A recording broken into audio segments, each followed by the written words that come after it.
Yeah, we're going to go to Ascent, or I guess to the Ascent Coigach kind of threshold. There's a variety of mountains there that have potential for great photographs. Assuming, of course, we get some light on it, and that's always the the $1 million question. Hopefully, we'll get the opportunity to take advantage of that. It'll be good fun. I'm sure it will. I'm sure it'll be great fun.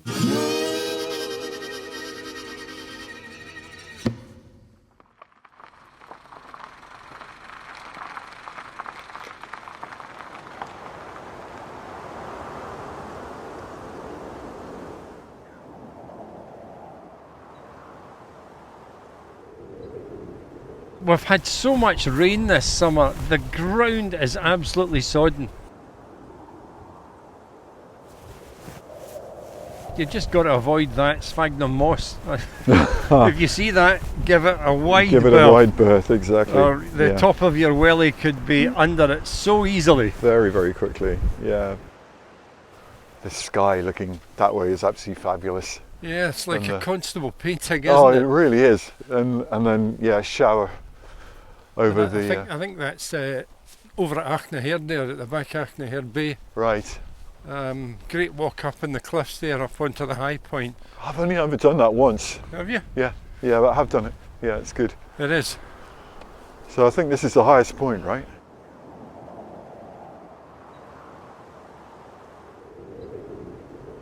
The mountains look pretty spectacular. We've got a bit of colour in the sky now. They sure do. And there was sunlight on Sylvan a moment ago, and then there's that wonderful cloud on Coigach. Yeah, it looks great. What a wonderful landscape, it really is. Oh, yeah, you can't beat it. You really can't. It's a world-class scenery. The light is absolutely fantastic at the moment on Coolmore, isn't it?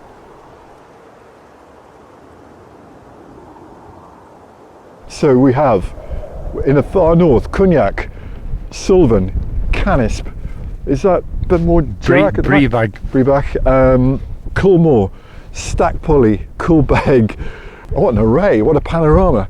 Well, where else would you be? That's what makes Coigach and Ascent so special, really, isn't it? It really, really is, yeah. And there are various places where you get these wonderful views, and it's partly because it's so open, isn't it? You think of Torridon, a magnificent landscape, but you're right deep in the valleys. You've got to get up. Yeah. Whereas here it's as much the spaces between the mountains that varies so much. I mean, it's the enigmatic shapes. I mean, if you look at Sylvan's rounded dome at the front and you compare it with the tower and the Stac, and then you've got a sort of bulky mountain of Coolmore there.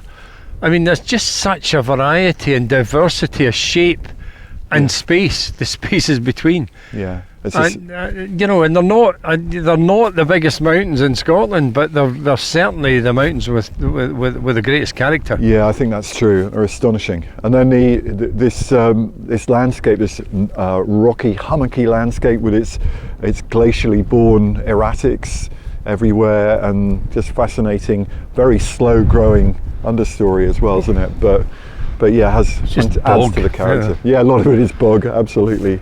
And it's always wet, and everything grows slowly, and it's windy, and it's wet, and it's gorgeous. But especially at this time of the year, we just need some more light under here. But look, we're getting some up in the shoulder here. It does look like it could be changing. Break through here, and give us what we're looking for. Fingers crossed.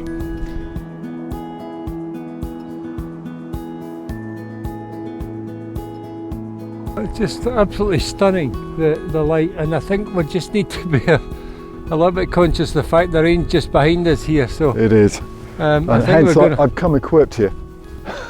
Oh, what about that? Well, it's a bit of brand placement there. Oh yeah. But I have to say we are lucky. This is looks like the last moment of sunlight today, and it's just gilding the hills in the distance. It would be nice to have something on the foreground, but saying that, there's enough contrast in the foreground anyway to reveal what's there really well. I'm just taking You don't really need it, I don't suppose, but I'm just taking the sky down a bit with the filter.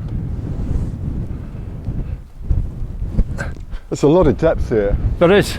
Really nice. It's a great feeling of three-dimensionality, but could you imagine if you were getting side lighting across that as well? No, don't. You know, you would just get that tearing. Yeah. Oh well. Still, I think it'll work. Yeah, the wind is picking up now. It's going to make it interesting. Still not missing that film, Joe. Yeah, right. Yeah. Load of dart slide and can you imagine a camera waving around like that? Yeah, with the bellows. Wind? Yeah, exactly. Yeah. No, Need a bit more air on the top of that mountain there, Joe. You're too tight. You're too tight. You can't rescue that. Get out of here. What do you know about photography anyway? Well, I've been reading quite a lot about it. Oh, it's watching all those great videos that are yeah, out there. That's it. Where would I be without YouTube? That light is quite special. It's magical. But it's closed in and Coigach and Canisp is gone. I mean, when we arrived here, these mountains were clear. And it's just this northerly wind that's bringing in it's going to bring in these snow showers. With luck, hopefully, yeah. Yeah, there's still a little bit of snow on Culmore there. Yep. From last night. So I have to say that, I mean, even if we didn't get pictures, what a fantastic place to be. It's a privilege. It's a privilege just to be here. Every time I'm out, I kind of feel that. And just to witness this transition of this fantastic landscape with a light on it.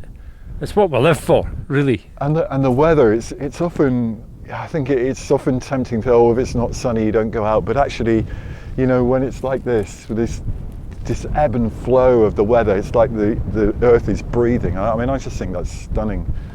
And it's, you know, perhaps we will capture the colours and the mood of it, perhaps we won't. But actually, in the end, the main thing is just being here. Absolutely. It's fantastic.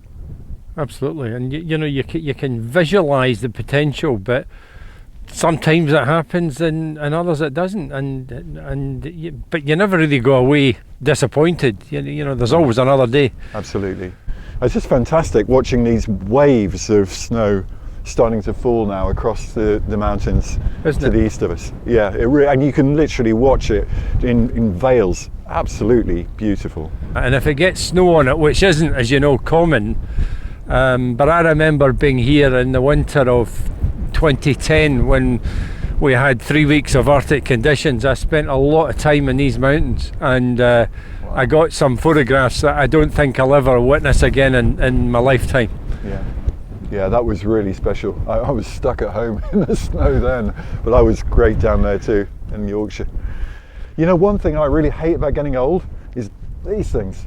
Well, 20 years ago, you could do everything without them. You've got to get these, Joe, you know. Because, you know, they're great. You know, the distance is fine, but it's... It's Inspector Gadget. Yeah, it's just close-up stuff. Not good. But these are great. If I had the franchise for these glasses, I'd be a millionaire by now. I tell you. I'd be buying them.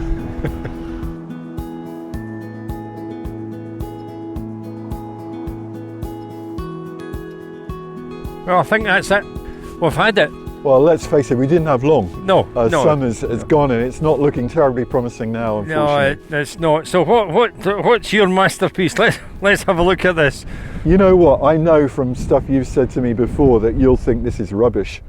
Joe, I don't think your pictures are rubbish. I would never say that. I've got all your books. I think some of them are rubbish. But anyway, I mean, you know, what I think is as a point of difference between us is the way that we use space. You know, your pictures really emphasize space. You love those sort of skies to be a major dominant feature, whereas I tend to be more sort of persnickety over the way that I use the foreground elements. And I think this is quite a good example of how I tried to do something. I'm not saying it's worked, but using these tiny little grasses in the dark pool. And I'm looking at it now thinking... I mean, I like the arrangement of this here. Yeah. And there is a tension in this picture, although, you know, I would have said give it a bit more air in the sky, personally. You would, exactly, yeah. But I'm quite happy with that. I feel like Stac Pollaidh, it's like right in the centre of the composition, and it's not touching the top, but it's not far from the top of the frame, and it just really it's like it keeps drawing your eye back there.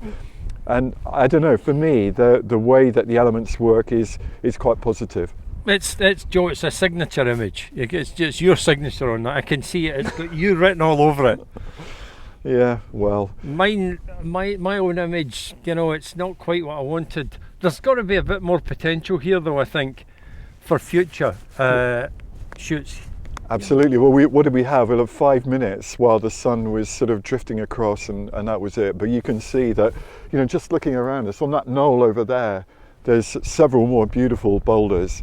And I think on another day, for a longer period, I'm sure we'd really be able to come up with something that was great. But that winter light that we just witnessed there it's fantastic. I mean, when you think about the light you've got in the summer, I mean, there's no comparison at all. No, I agree, that's true. But I mean, all of those things still feed into how you manage the craft of the picture taking, doesn't it, really? Yeah. And you could just imagine that side lighting coming in here, oh my shooting goodness, across here. Yeah, and you get that three-dimensionality. Yeah, that's what we really want. Just picking out that boulder in the midground there. You want to really feel that you can just lose yourself into the picture, walk straight into it and out towards the mountains. And I think, honestly, that is something that's often lost in the process. Ultimately, we have to remember what it's about, and I think it is about bringing the world outside to life in the photograph. Remind us of the beauty of this place. Bringing the outdoors indoors. Yeah, well, it's probably good if we all go outdoors more. But yeah, exactly, in a way, and especially, when you're sitting around at home, needing a bit of solace. To be able to open a book and look at beautiful photographs is a real joy. Yeah, absolutely. I mean, just that inspiration that you can gain from some images is what sort of feeds that appetite, to get back out here and try and do the same thing again. Yeah, exactly. Even at our age. Even at our age, Joe. I mean, silence. How did we get here? It's impossible, isn't it, to imagine? Yeah, exactly. Well, it's been 35, 40 years of doing this, on and off. The end of an era. Or the beginning of another. Do you believe in ghosts? Yeah, we'll come back to haunt it. Yeah, it's amazing just how little this landscape has changed in all the years I've been coming here. Well, one more thing that's worth mentioning, isn't it, is that, looking at these hills, essentially all of the Torridonian that we're looking at is 1 billion years old, and the Torridonian sandstone is sitting on a... That's even older than us. I can feel it coming up through my knees. We're going to be a fossil here. Exactly. Well, it could be worse, couldn't it? And then that's sitting on the Lewisian gneiss, which is 3 billion. Oh. Yeah, crazy. That's old. That is old. That is seriously old, yeah. Yeah, but it's got that ancient quality. And just as we were chatting about earlier, this landscape is up there with Torresdal Piney. It's up there with Monument Valley. It's quite unique in its own right, this. And I often feel that, we, the Scots, don't recognise just what a special and rare landscape this is, and how privileged we are to enjoy it alone.